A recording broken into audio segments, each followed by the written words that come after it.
Hey everyone, it's Lisa. It's Thursday. It's time to talk genealogy once again. So welcome. As you're coming in, I'm so glad to see everybody's really been hopping in here early today. We've seen people in the waiting in the line. So thank you so much for coming in. As you guys can see on the screen, I have Mary Eberle with me again today. Hey Mary, she's our DNA expert, and so she comes once a month to talk with us about wonderful topics on DNA, because that is not my strong point. So I know when to ask and who to ask. So thank you, Mary, for joining us again today. Thanks, Lisa. Thanks for having me. Oh, glad you can come. All right. Hey, Robert, I'm so glad you're here. Shelley, we have Shelley from the Virgin Islands. Yay. And the Mississippi Queen. I love that title. Hey, Dave, it's good to see you again. So Robert's in Southern California. Rick from Texas. Hey, Bridget from sunny Maine. Oh, I'm glad you've got sun today, way up north there, Bridget. Mary and I were talking about that earlier. It's just a cold, rainy day where I'm at. So, but that's okay, because I can stay inside and, do genealogy stuff all day long. So that's always a good thing for us. All right. If you are joining me for the very first time, again, I am Lisa with Are You My Cousin? This is Mary Eberle with DNA Hunter. And I come every Thursday to chat genealogy with you guys. We are streaming on both Facebook and on YouTube. If you are watching live, I will be dropping links in the comments. If you are watching on a replay, I do try to make sure I make note of with any dates as we go forward with announcements, so that you won't miss anything. But you can also recheck the comment sections on the replays for those as well. So, hey, she's cold in Ohio. Gotcha. Freezing in Wisconsin. Yes, definitely. Gulfport, Mississippi. Hey, Lynette from Australia. Mary's from Atlanta. Yay. We've got a nice, good Southern contingent as well. All right. So I have a few announcements for you guys. So let me get my notes so I don't miss anything. You guys know Roots Tech Connect is coming up. It is February 25th through the 27th. It is all virtual this year, of course.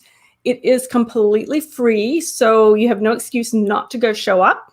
They've got a really great lineup of speakers going on. They have the keynote speakers that are going to be live, that are going to be, I don't know, they've got a number of them, and I can't wait to listen to them. I was going to sit here and give you a name, but all of a sudden just went totally blank on who's speaking for that. There are, I believe I heard, hundreds of classes that have been pre-recorded that will be presented as well. So, and it's going to be pretty much across all time zones. They're going to have multiple languages as well. So I would encourage you to check it out if you have not before. I think it's definitely going to be unlike anything we've ever seen from Roots Tech, but I'm so excited about it. I'm very excited to be able to reach so many people that they're going to be able to encourage and teach for genealogy. I just think it's a really great way to do that. And so I'm excited to see how it goes. I know they are working hard. I do have one of my talks will be presented as well. I'll be talking on something a little different for me. It's culinary heritage. So that will be my talk. We'll be talking about exploring culinary heritage. So I'd encourage you to maybe take a look at that when it comes up. I don't have a time for it yet. When I do, I'll let you know. But it is a little different and something I enjoyed putting together to kind of make that just a little fun. Sometimes it's fun to get into different aspects, as you guys know.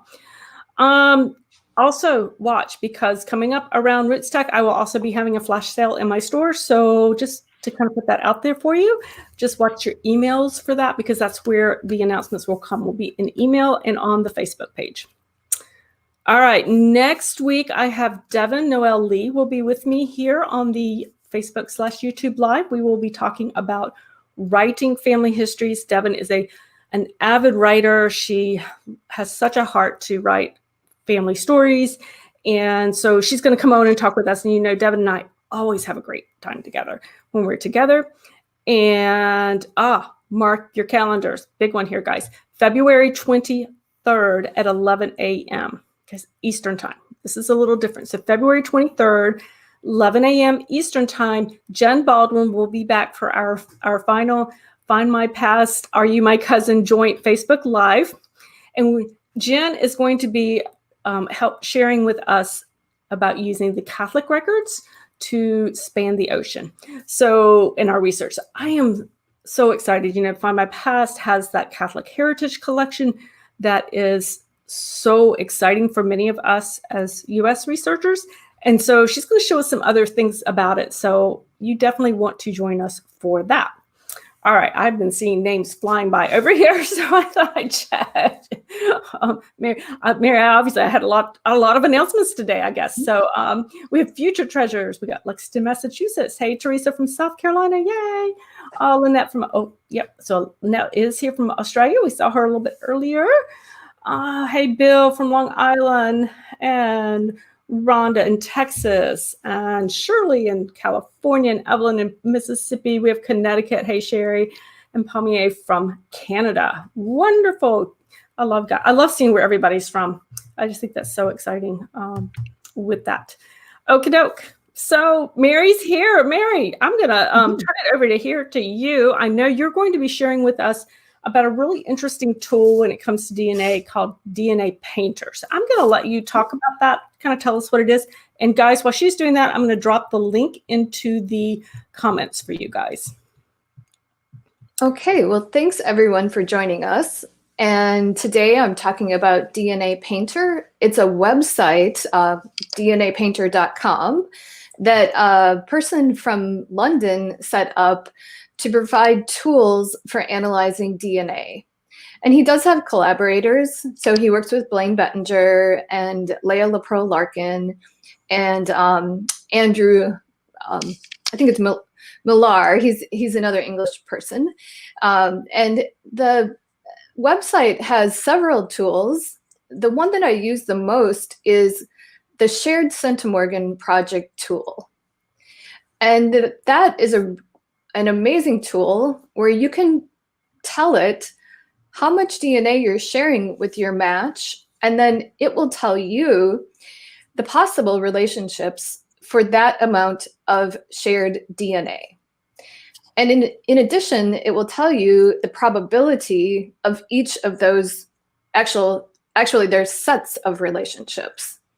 So sometimes there are more than one possible relationship, and that's actually true, except for parent-child, where if you test and you find your parent, if you've got an unknown parent, it would either say this is your parent or this is your child, and presumably you know which one you're looking for.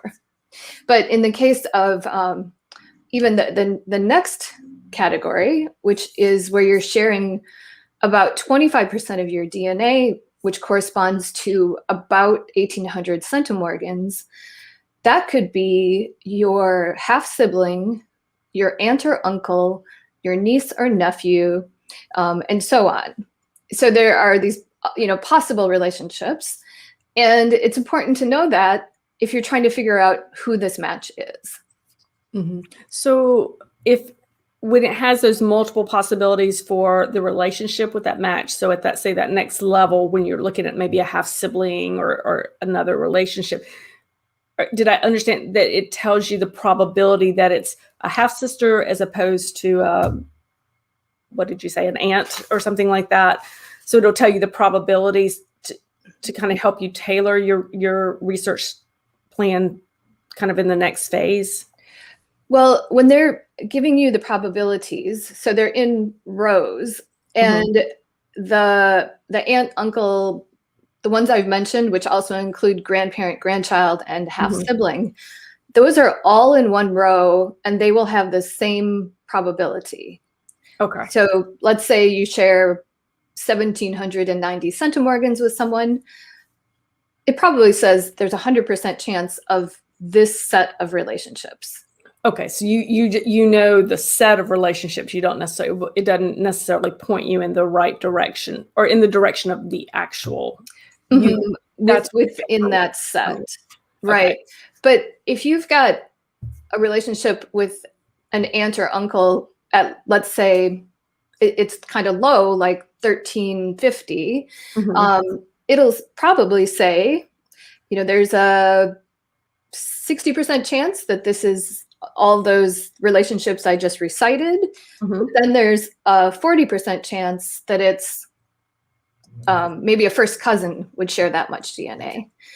And it gives us guidance in terms of what the relationships are, and then you know where to look in that person's tree, Mhm. or maybe you have to actually build that person's tree, and now you're looking in that built tree to see, are they my first cousin, or are they an aunt or an uncle? And so it's giving you guidance. Wherever you test, they give you categories, and those are another form of guidance, but oftentimes they are a little bit off, or the heading doesn't include all possibilities. So the tool called the Shared Centimorgan Project Tool will list virtually all of the possible relationships. Okay. For that amount of DNA. Right. And so if it's telling you you've got, 60% chance that it's within this particular group, as opposed to 40% in the next level, you'd probably start with that 60% group. Exactly. Yeah. And then looking at age, so, a half sibling versus a grandparent having the same number of shared centimorgans, I guess you can maybe get some ideas that way because of different ages, as opposed to generations, would help you sort that out a little bit. Does that make sense? Right. So if somebody shows up in your match list and you've never heard of them before, and it says it's in that category where it's possibly a half sibling, well, it could also be a niece or a nephew. So let's say your sibling had a child and they didn't even know that they had a child, and that child has grown up and now they're doing DNA testing to figure out who their birth parents are. And if you've tested, then they're going to show up in your list, and it's going to be in that group of relationships. And so now you have to think, well, is it possible my grandparent tested? Is it possible I have a grandchild out there? Is it possible I have a half sibling? Is it possible this is my niece or nephew? Could I have an aunt or an uncle, a full aunt or uncle that I didn't know about? In that case, you can probably narrow it down to just a few of those relationships. Okay. Yeah, I see what you're saying. So with DNA Painter, are you uploading your raw DNA data? No. Or how are you, what are you inputting there, or where do you get the data that you're inputting there? That's a great question. So in the Shared Centimorgan Project Tool, you're just inputting how much DNA you share with a match. Okay. They're not looking at your matches. They're just showing you possibilities for the shared portion of it. Gotcha. Okay. There are other tools available that I use quite a bit. And one of them is a chromosome mapping tool, where you can paint the segments that you're sharing with your matches. Okay.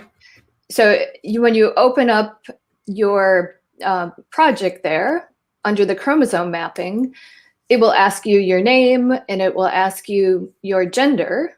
And that's just because women have those 2 X chromosomes, whereas men only have 1 X. And they paint a blank canvas for you with the appropriate number of X chromosomes and with 2 of everything else. And then it's up to you to tell it about the shared segments of DNA that you're sharing with your matches. So, for example, if you had a second cousin match, and you know which set of great grandparents you share with that person, you could, and you have the segment data, because that's what you need to paint with. So you'll get that most places, you will not get it from Ancestry because they Mhm. don't tell you which DNA you share with your matches. Right. But if you're on other places, so 23andMe, MyHeritage, Family Tree DNA, if you're on GEDmatch, if you and your match are on GEDmatch, you can pull those segments. So Mhm. you're copying and pasting them. So copying them from the program with the chromosome browser, Mhm. and then you're pasting them over into the DNA Painter chromosome mapping program. Mhm. And there's an interesting next step, which is, do you label those as these are coming from our shared great grandparents, because Mhm. you know who your shared great grandparents are, or do you go, which of course is two people, two ancestors, or do you go one step closer to you and name your grandparent? Mhm. Because you know that grandparent had that DNA. If it's your grandmother or your grandfather, that those segments of DNA came from your great grandparents down to your grandparent, to your parent, to you. So you can name or label them with one name of one ancestor. Or you can say, no, I'm going to name them with the great grandparents. Mhm. All right, let me ask, because you lose me a little bit there. Okay, sorry, that's With chromosome mapping, okay, let's go real basic. Why would you want to map the chromosome mapping? What does that tell you? What is that going to get somebody if they choose to do the chromosome mapping? Well, and that's a great question, and I should have started out there. So, and that is, it is a record of where your DNA has come from in terms of your ancestors. Mhm. And if you have known matches that Mhm. you can assign to ancestors, then you can use those in order to identify some of your unknown matches. Okay. So if you're matching known ancestors on a certain length of chromosome or a certain chromosome and a certain point, you can compare that to others that you Hmm. can help to identify those unknown matches. Right. Okay. Okay. Right. Oh, Mhm. okay. That makes sense.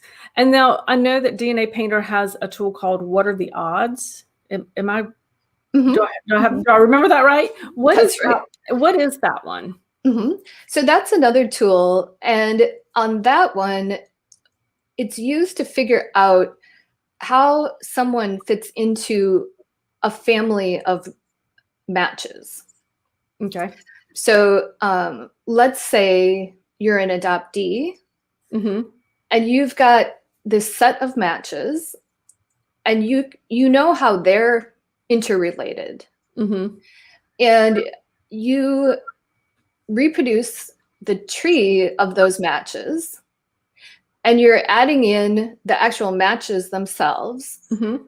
along with how much DNA is shared with them, and it's pulling those probabilities from that original tool I talked about, the Mm-hmm. shared CM or shared centimorgan project tool, Right. and it's bringing in those probabilities, and it is determining where you might fit into that family tree. Okay. So that sounds like that would be very helpful with, I know you do a lot of adoptive research type of research. And so it's helping them figure out where in a family that they've matched, what are the probabilities of where they would fit in that tree. Right. Hmm. Okay. Yeah. Right. Yeah. No, so you've got so DNA Painter has these three really valuable tools. It sounds so they've got the shared I can't talk shared centimorgan project, the chromosome mapping, and the what are the odds. Is there one that you tend to use more, or is there one that you tend to use first before proceeding to the others? Hmm. Well, I am using the shared CM or centimorgan project tool all the time, because I want to know exactly what the possible relationships are. And that tool lets you enter the centimorgans that are shared. You can also enter the percent that is shared, because some DNA testing companies will tell you the percent of DNA that you share with your match.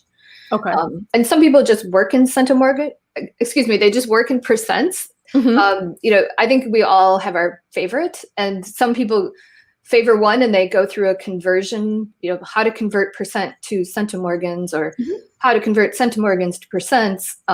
So regardless of your preference, you can use that tool as long as you know how much DNA you're sharing with your match. And it sounds like, I always like to remind people too, when they're doing DNA, this is my one piece of DNA expert part I know, is that the paper research goes hand in hand with the DNA testing, because you're getting those percentages. You know that, okay, I'm going to be one of these 4 or 5 relationships, but then it's still up to us as researchers to make sure we've got the paper trail to back that up, to support it, right? Did I get that right? Oh, definitely.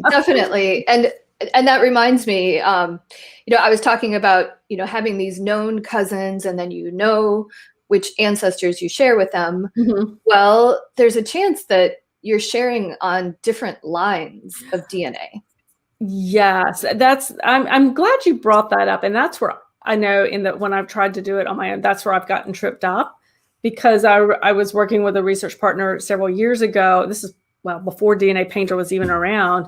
And he's like, oh, I found a match. You really match here. I don't match him. I think it comes off this line. I said, well, that's really good, except here's another line on my tree that he and I could be related off of. So it was like, oh, shoot. We have to figure that part out, because, the project we were working on, yes, it would make sense that because this other person and I matched, it would have come off, the paternal line as opposed to the maternal line. But then the problem was, it was a small rural community, and there was a lot of intermarriage between families. And so it can get complicated very quickly, definitely. But right. And if you think even, just a couple of generations ago, people married within the community. And if your ancestors were in the same place for a couple of generations, you're going to have people who match you on multiple lines. And I just found a new one of those last week, where sure enough, it was someone related to me on my mom's side and on my dad's side. And it's just where some unknown third cousin of mine on the one side happened to be an unknown third or fourth cousin on the other line. And so you've got that situation to consider. And then we've got these communities that have a much higher rate of intermarriage within one community over hundreds of years. And that situation is called endogamy. Oh, I've heard of that. I'm not that familiar with it, but I've heard of that. Yeah. So you've got people who potentially, I know one person whose mom is Cajun, and she said her mom has matches that match 12 different lines. Oh my word. So, it's way back in time. But, it was a relatively closed community, who came out of France to Canada, and then a lot of them ended up in Louisiana. And, hundreds of years they're intermarrying, and that's what happens. And actually that throws off the shared CM project tool. It throws that off because that tool assumes that you're related just one way to somebody. Okay. I see what you're saying. So when somebody's researching, they have to be aware that if they're researching ancestors who are in, a community that has been pretty stable, pretty closed for multiple generations, that they just need to keep that in the back of their mind if things go a little askew when they're trying to figure out their DNA matches, it sounds like. When you're matching all of a sudden so many people at one time. Yeah, that makes sense. Wow. Who knew? Who knew? Guys, if you have questions, pop them in the comments, because Mary will be glad to answer them. Will say he's absolutely confused when it comes to starting out. Is there a dummies version or a step-by-step guide to get you started? Love you late. Oh, thank you so much. You're the best at helping all of us. Well, thank you. I appreciate the compliment. That's actually a really good question. Really, when it comes to if you are just getting started in that DNA, is there one best place, or as he said, like a DNA for dummies kind of thing, step by step out there? Well, I just signed up for the free version of Roots Tech yesterday, and I haven't looked at the schedule. And but I assume that there are some great DNA classes there. Absolutely.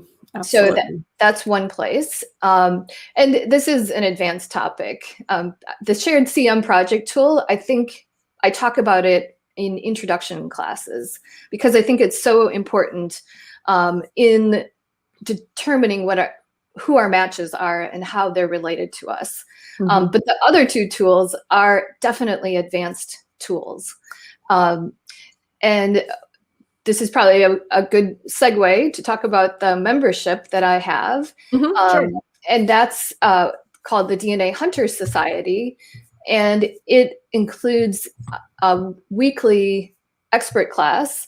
And we've been going through topics like the types of DNA that you can use for genealogy research, and then how to use the different DNA testing company websites, because each one is different. And we've also talked about GEDmatch, and we're moving on to some more advanced topics. And those include going more deeply into these two tools from DNA Painter, those being the What Are the Odds tool, and also the chromosome mapping tool.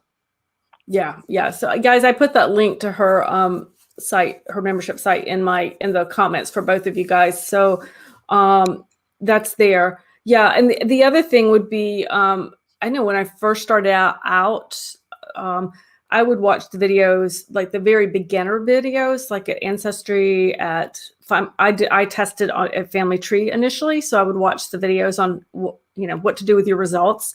That's always a good place to start. Mary is the kind of, she's that expert who can really tell you what you're looking at and did you interpret it correctly, and that type of thing. So I think that's a really good way to go. Mary, did you mention your trial membership that you have going on? I was trying to get that website in there for you, so I didn't. Okay. I may have missed that if you said that.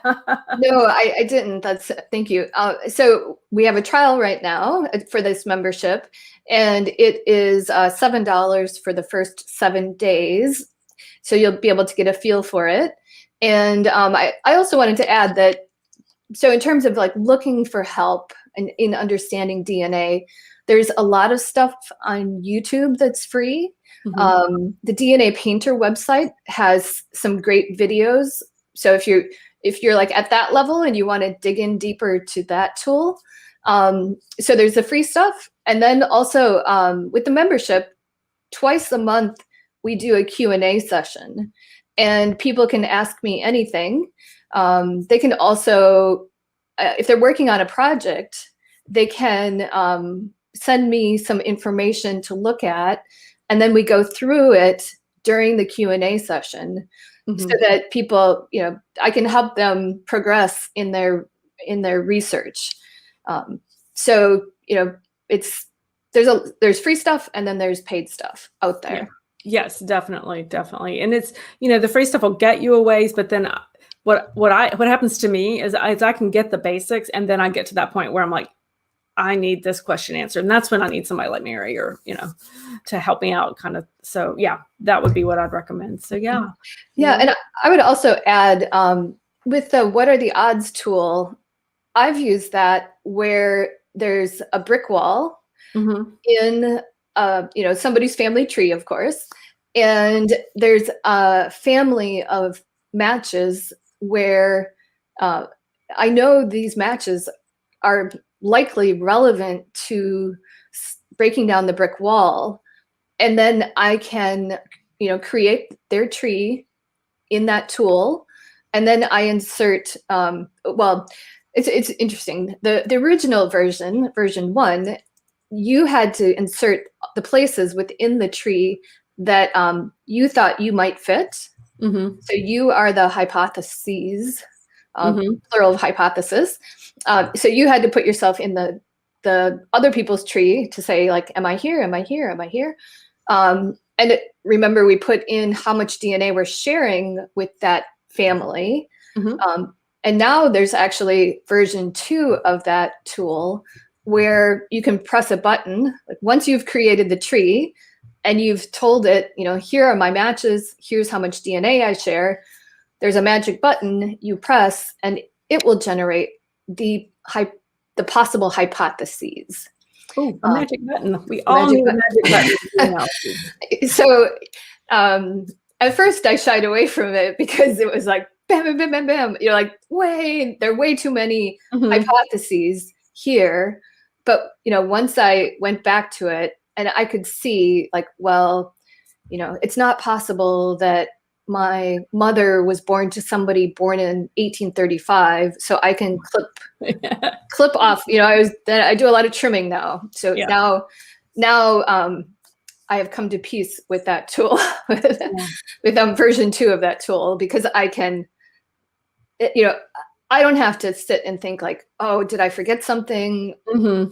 I can let it think about all the possibilities, and then I can trim them down, roll them out. Possible possibles. And some of the folks who are kind of new at DNA may not, when we talk about building out trees, they may not be quite as familiar with that. And Mary, you may want to expound it. But what Mary's talking about is when you have a hypothesis of perhaps matches, is creating a tree. You have to do genealogy research on somebody else's tree, basically, to see if you would fit into that tree. So you could, it can be very rewarding if it works out, or you could end up building out a tree on a match and realize, okay, this is not what I need, or this isn't answering the question or the brick wall I'm looking for. So I don't know if you want to mention that or something, but I thought maybe I'd clarify that just a little bit. Sure. So sometimes the matches don't have any tree at all, but if I can figure out who their parents are, oftentimes I can build a tree further back in time for them. And like you were saying, Lisa, sometimes you build the tree back and, it's like, whoa, I don't see any way I can be connected to this person.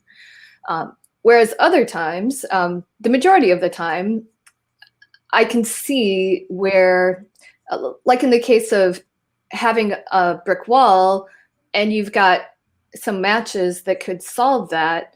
And I'm working on one of those for my own tree. I have these matches that I realized shared a surname.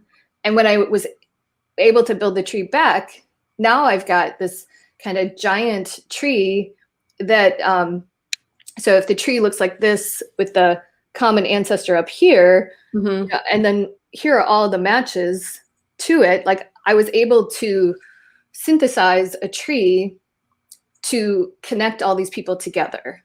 Gotcha. And that's the tree that the next step is to put into the what are the odds tool, and, do some figuring, Gotcha. Take advantage of that tool. Yeah. June made a comment. She says she finds herself doing lateral tree building. Absolutely. Building that tree out different ways to see where you're matching. Definitely. Thanks, June. All right, guys. So if you have any more questions, feel free to go ahead and drop them in. Again, I know we had some folks coming in. Teresa came from Tennessee. Yay. So glad that you were able to join us. And we had Susan popping in from Oregon as well. So I'm so glad you guys were able to join us. Do not forget to mark your calendars. So next Thursday, Devin Noel Lee will be here for doing the writing, family history writing. You know, she teaches some wonderful classes on that herself. And on February 23rd, Jen Baldwin of Find My Past and I will be doing a joint Facebook, YouTube Live on Catholic Heritage Records. And so I'm so excited about those because I've used those, but I know I'm missing stuff in there. So I'm really excited that she's going to be able to join us because I know Jen and I always learn from her, just like I learned from Mary. Just like I learned from you, Mary. I really appreciate it. So Mary, thank you so much for coming. I'm so excited that you were here for us, and look forward to having you next month as well. Oh, thank you, Lisa. Can I ask one question about Jen and her presentation? Sure. Oh yeah, absolutely. So this Catholic, the Catholic records, is that for everywhere? Like everywhere in Europe? You know, I'd have to go and look in what they've got. So it's the Find My Past has that Catholic Heritage collection. And honest, I'm not 100% sure it's everywhere in Europe. Obviously in the UK, and they have a lot of US records, which is one of the reasons I wanted her to come and talk about those, is because so many of my folks are US based or have US, you know, relations, that I wanted to be able to kind of come here. I am not 100% sure, but I can look it up for you and tell you. Okay.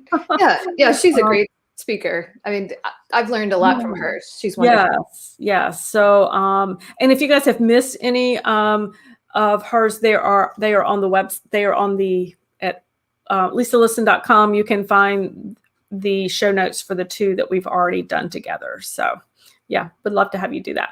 Okay. So, thanks, Lisa. I appreciate it. Thanks, everybody. You. Oh, Dave, thank you so much for putting that time in there. He put the date. So yes, it is.